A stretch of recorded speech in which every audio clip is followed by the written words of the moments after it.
A gente nota que o senhor traz consigo o amor e o ódio. Tem pessoas que amam o senhor e tem pessoas que dizem, não, doutor Lair, eu não gosto dele. Tá. Por que isso acontece, doutor? Uma pessoa para estudar tem que fazer igual eu faço. Não tenho nenhuma necessidade financeira. Mas a pergunta pro senhor, o senhor não precisa mais de dinheiro, por que o senhor continua? Não é um momento. Isso acontece com nós mulheres, quando chega em casa com a sacola da loja. Daí diz, mas pra que eu fui comprar? Na hora foi tão bom, né, doutor Lair? Então, mas você vai ver que o melhor momento é aquele que você estava ajudando alguém. É o remédio, eu digo, é o remédio mais barato que tem no mundo. Conte pra gente o que o Dr. Lair tem feito em sua vida. De Minas Gerais para o Brasil e para o mundo, Lair Ribeiro, o melhor que tá tendo. Grave um áudio ou vídeo e mande pelo WhatsApp.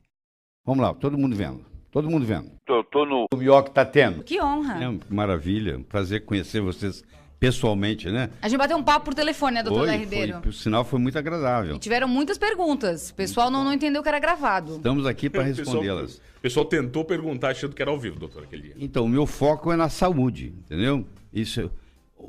Nós médicos aprendemos 6 anos de medicina a cuidar de doença. Então, se você for médico e não achar nada, fala assim, ó, você volta quando você ficar doente.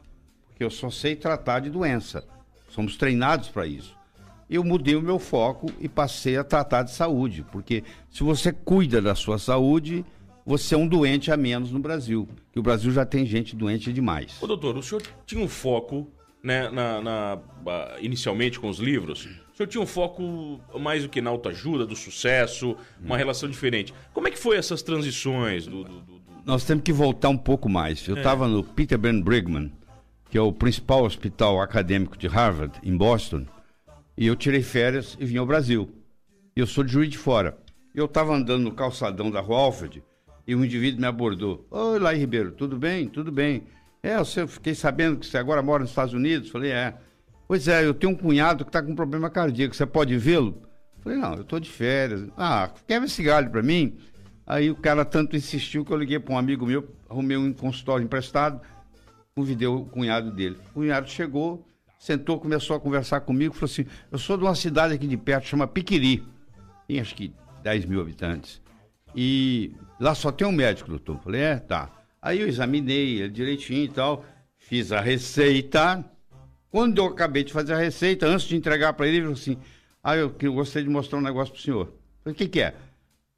Eu passei ontem lá naquele médico e ele me receitou. O senhor pode ver? Eu falei, posso. Quando ele me entregou a receita do médico lá de Piquiri, e eu olhei a minha, elas eram exatamente iguais. Mesma coisa.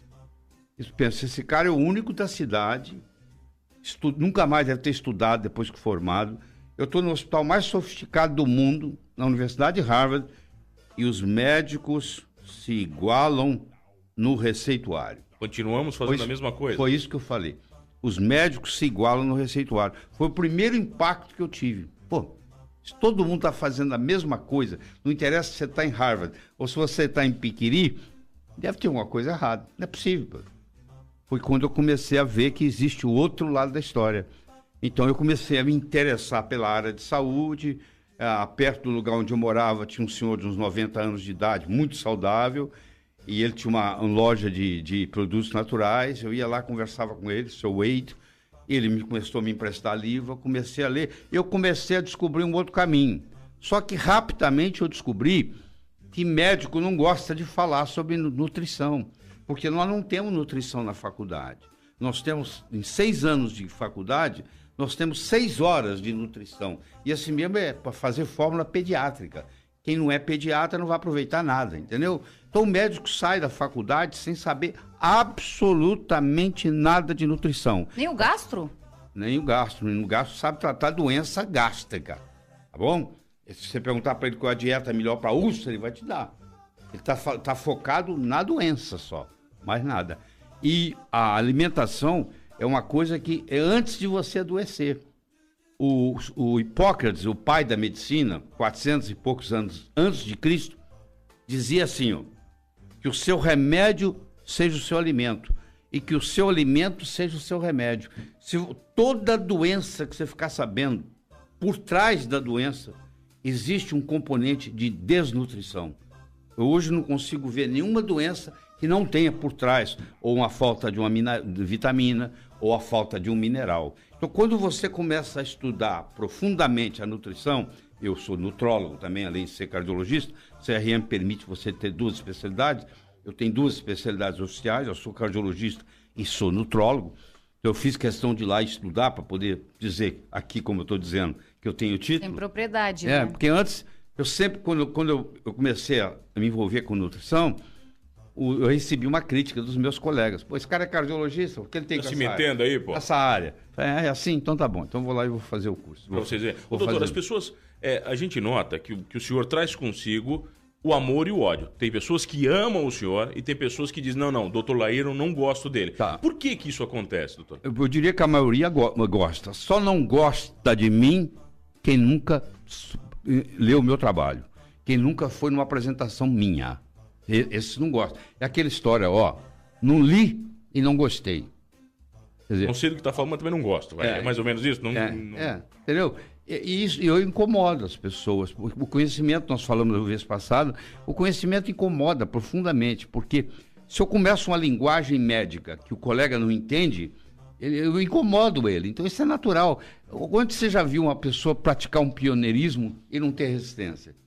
O Galileu Galilei foi o primeiro cara no mundo a ter uma prisão domiciliar. Ele não usava tornozeleira eletrônica. Mas você sabia que foi oficialmente, a primeira prisão domiciliar? Por que ele ficou preso o resto da vida? Na casa dele, prisão domiciliar. Porque ele falou que o Sol era o centro do sistema solar, e não a Terra. E ele provou isso. E assim mesmo, ele ficou em prisão domiciliar o resto da vida. Você entendeu? Então, quando você mexe no status quo, quando você traz uma ideia... Porque é o seguinte, se você achar que tudo está certo, você me desculpe, você não tem nenhuma esperança de progresso, né, no mundo. Então, se está tudo certo, então onde é que vai estar o progresso? O progresso vem, geralmente, quando você descobre, opa, não é do jeito que estavam falando. Se você pegar um livro de ginecologia e obstetrícia, de 1920, como eu peguei, e lá está dizendo assim...